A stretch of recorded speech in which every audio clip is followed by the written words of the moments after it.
শবে বরাতের দিনে সৈয়দপুর রেলের জমি উচ্ছেদের একটা ঘটনা ঘটাইল।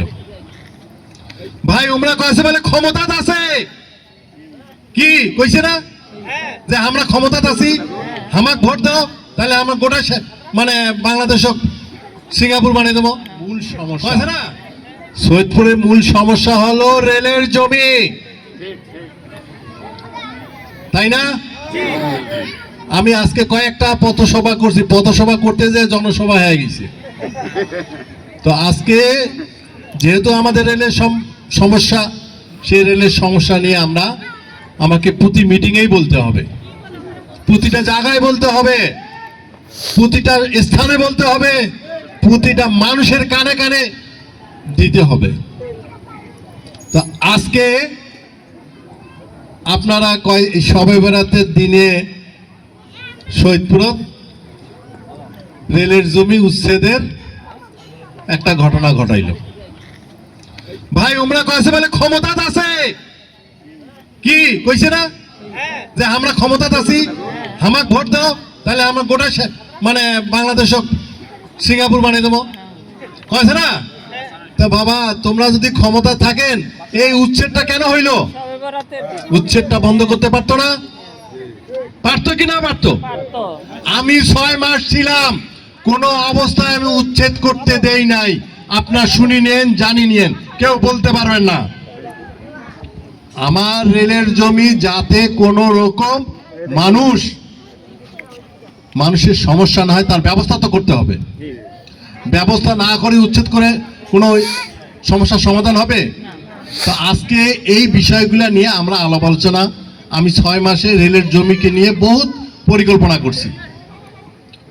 রেলের জমি যাতে 25 একর যে জমিটা আছে, এইটা এজাহার সাহেব, আমাদের এজাহার চেয়ারম্যান ছিল না, উনি জাতীয় পার্টির চেয়ারম্যান ছিল পৌরসভার, এবং এরশাদ সাহেব এই 25 একর জমি রেলের কাছ থেকে লিজ নিয়ে এই পৌরসভা এটা হস্তান্তর করেন।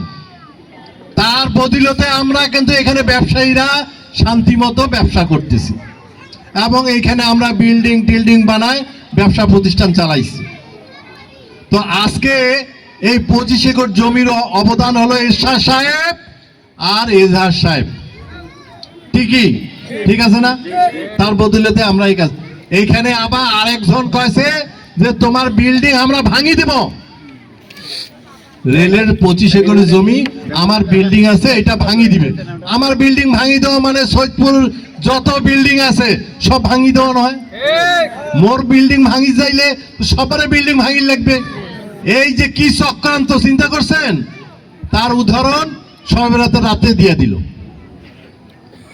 এই সমস্ত জায়গা থেকে আপনাদেরকে সরে থাকতে হবে। মানুষের কল্যাণের জন্য কাজ করুন, মানুষের সমস্যার সমাধান করুন। মানুষের সমস্যার সমাধান না করে মানুষকে বিপদে ফেলা এটা ঠিক না। তো আজকে রেলের জমি আমাদের সৈয়দপুরের অনেক সমস্যা। এখন বর্তমানে যে সমস্ত রাস্তাঘাটের কাজ হচ্ছে, আমি কি সংসদে বলি নাই? সংসদে উত্থাপন করে বারংবার বলছি। এবং এই যে সিনেমা হল রোডটা, যেটা বিজলি লিবার্টি সিনেমা হলের সামনে দিয়ে গেছে, তামান্না টু অবদা, কতবার বলছি সংসদে, এটার জন্য কি ধরনের পরিশ্রম করা দরকার আমি করছি, কি আজকে তার ফলপ্রসূ পান নাই?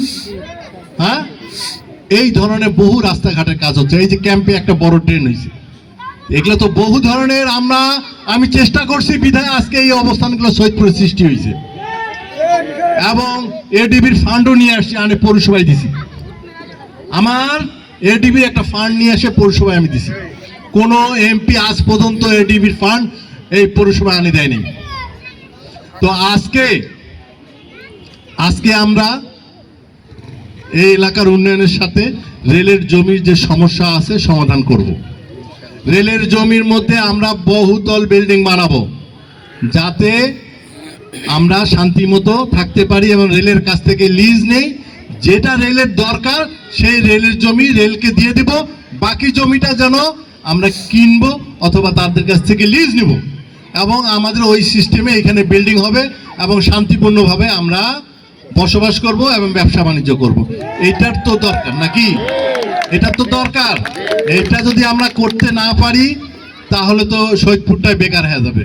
আপনারা আমার 5 বছরে এই পরিকল্পনাটা আমি বাস্তবায়ন করার জন্য এমপি হয়েছিলাম এবং আপনাদের কথা দিয়েছিলাম যে আমাকে এমপি বানান, রেলের সমস্যার সমাধান করেই ছাড়বো। তো আজকে রেলের যা সমস্যা আছে আমরা সমাধান করব। এই যে রেলের আপনার যে ক্যাম্পগুলো আছে, রেলের যে ক্যাম্প আছে, এই ক্যাম্পগুলো একবার যে ভিতরে ঢুকি দেখেন যে ওর থেকে গোয়াল ঘরে ভালো। কি গোয়াল ঘর বোঝেন না, গরু যেটা থাকে, তো গরুর ঘরে ওর থেকে ভালো আছে। তাই এত কষ্ট করে মানুষ থাকে, এটা মানবতার জীবন হইল? সরকার তো ইচ্ছা করলে বহু বিল্ডিং বানাই দিছে ঢাকাতে অনেক ক্যাম্পে। সেটা তো মনে করেন আমি চেষ্টা করছি, গণপূর্ত বিভাগ থেকে সংসদেও কথা বলছি ক্যাম্পের উপরে। তারা একটা পরিকল্পনা করছিল, ছক করছিল, অডিটও হয়েছে। গণপূর্ত বিভাগ থেকে 3-3বার অডিট হয়ে গেছে। এখানে মোট শহীদপুরে ওরা 10টা বিল্ডিং দিত এই 22টা ক্যাম্পের মধ্যে, উচ্চতল বিল্ডিং, যেটা 6 তলা পর্যন্ত। ইনশাল্লাহ যদি আমি এই 5 বছরের মধ্যে এগুলো সমাপ্ত করতে পারতাম, এই পরিকল্পনাগুলো আমার ছিল। তো আজকে রেলের জমির উপরে মনে করেন আমার একটা হাসপাতাল করার ইচ্ছা আছে। রেলের হাসপাতাল এবং রেলের কলেজ, মেডিকেল কলেজ, এটা হবে সৈয়দপুর শহরের মধ্যে না। সৈয়দপুর জনবসতি শহরের মধ্যে এটা সম্ভব না, কারণ রেলের হাসপাতাল করতে গেলে রেলের সৈয়দপুর শহরের একটু বাইরে করতে হবে এবং রেলের বহু জমি আছে, পরিত্যক্ত জমি বাইরে অনেক আছে। সেখানে আমরা রেলের একটা হাসপাতাল আর একটা মেডিকেল কলেজ করব। কথা ঠিক আছে তো? এটা পরিকল্পনা আছে। রেলের জমির উপরে আমরা অনেক কিছু করতে পারবো এবং সেটা পরিকল্পিতভাবে আমরা এটা কাজ করব। এখন আমি যে ভোট করতেছি, ভোট চাইতেছি, আপনারা যে আজকে এতজন লোক আসছেন,